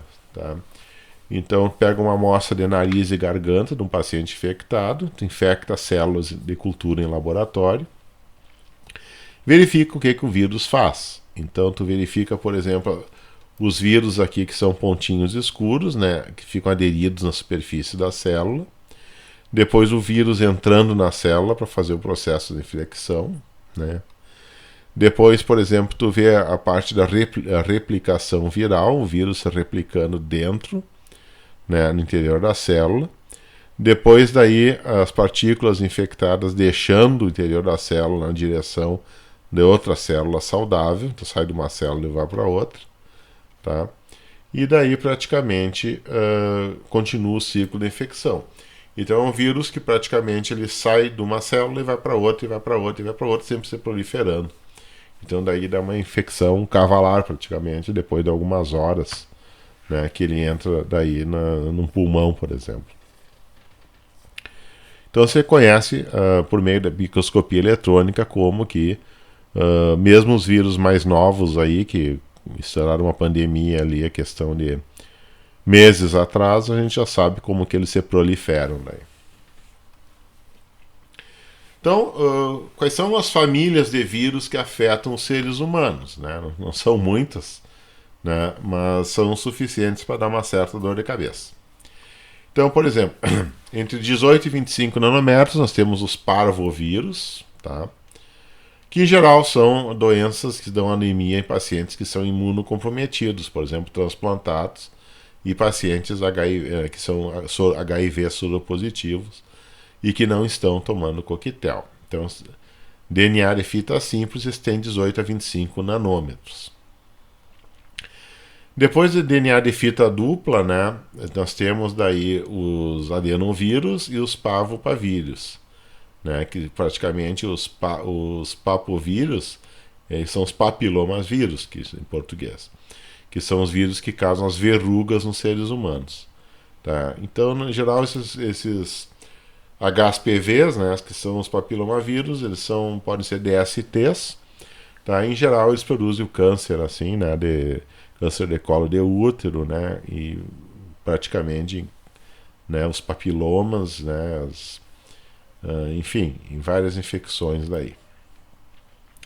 Depois aqui, né, nessa escala de dimensão, nós temos os herpes vírus, os pox vírus e os hepavírus, né, que praticamente vocês têm as hepatites, né, hepatites, herpes zoster, herpes labial, mononucleose infecciosa, tá, e de 200 a 350 nanômetros são vírus grandes, tá, que seria o vírus da varíola, que é o vírus vaccinia. Tá, que a varíola foi a primeira injeção, assim, né, a primeira imunização, né, da varíola foi pelo Dr. Jenner, tá, que praticamente viu que a varíola bovina, né, ela praticamente tu podia induzir uma varíola bovina colocando secreções das feridas, né, de quem tinha a varíola, e daí se tu alimentasse as pessoas com essas cascas dessas feridas do boi, tá, as pessoas desenvolviam imunidade. Daí surgiu a história do desenvolvimento das vacinas daí pela indução dos anticorpos em animais. E depois a reinserção deles em humanos. Aí tem os picovírus, né, e os calcivírus, que são as hepatites, né. A hepatite, por exemplo, A é aquela que todo mundo praticamente já ouviu falar, que seria polivírus, Coxsackie, Ecovírus. E também esses vírus de hepatite E são as gastroenterites, né, praticamente. Depois temos os DNA de fita simples positivo envelopado, que são os togavírus, né, que são praticamente mais as encefalites equinas e o vírus da rubéola, né, que seria o rubivírus, que é do mesmo tipo. Seguindo daí nossas famílias virais, né, praticamente vocês têm, em particular de 80 a 160 nanômetros, vocês têm a família dos coronavírus, né, que são associados com infecções do trato respiratório superior e o resfriado comum. Tá? Então, o vírus causador da síndrome respiratória aguda severa, tá? Que é o vírus, a cepa do vírus que causa o SARS. Depois vocês têm assim os de RNA de fita simples, que são os rabdovírus, filovírus, paramoxivírus e deltavírus, que são as hepatites D. Para a influência, né, o filovírus, por exemplo, são os ebolas, né, que são praticamente vírus helicoidais envelopados, que são relativamente grandes, 14 mil nanômetros, chega a ter o tamanho, tá? E aqui no caso seria, por exemplo, o rabdovírus seria o lissavírus, que é o vírus da raiva, né? Que normalmente o cachorro, né, em animais infectados, né, gato, cachorro, pode passar para o ser humano. Aqui tem outros tipos, que são vírus assim de febre hemorrágica venezuelano, né, e também praticamente vírus assim que aglutinam o eritrócito, fazendo coagulação, que são os vírus da influenza. Depois os retrovírus, que são os oncovírus, que são os vírus geradores de tumores, né, que pode causar leucemia e tumor em animais. Tá? E o retrovírus, esse do HIV, aquele que produz a síndrome de deficiência aguda, né, que é a AIDS daí. Ok? E é isso aí. Então estudem sempre, né? Sempre façam perguntas assim às pessoas, né, para que as dúvidas sejam feitas, e leiam bastante, principalmente aqueles livros, né? Seria bom ler o livro do... Quem está entrando na universidade para estudar na área da saúde, eu recomendo que leia o livro do Tortori, do começo ao fim, porque praticamente as doenças são micro-organismos. A maioria das doenças que são micro-organismos que a gente pode tratar daí no ambiente hospitalar, então sempre vale a pena estudar bastante para saber mais o mecanismo delas. Então estudem sempre, né, se protejam, cuidado com as pandemias, né, porque a ameaça sempre é real para todo mundo e ninguém gosta de pegar vírus e ficar, né, chegar ao ponto de ser internado num hospital, por exemplo. Ok? Abraço para todo mundo, estudem bastante. Até qualquer dia desses.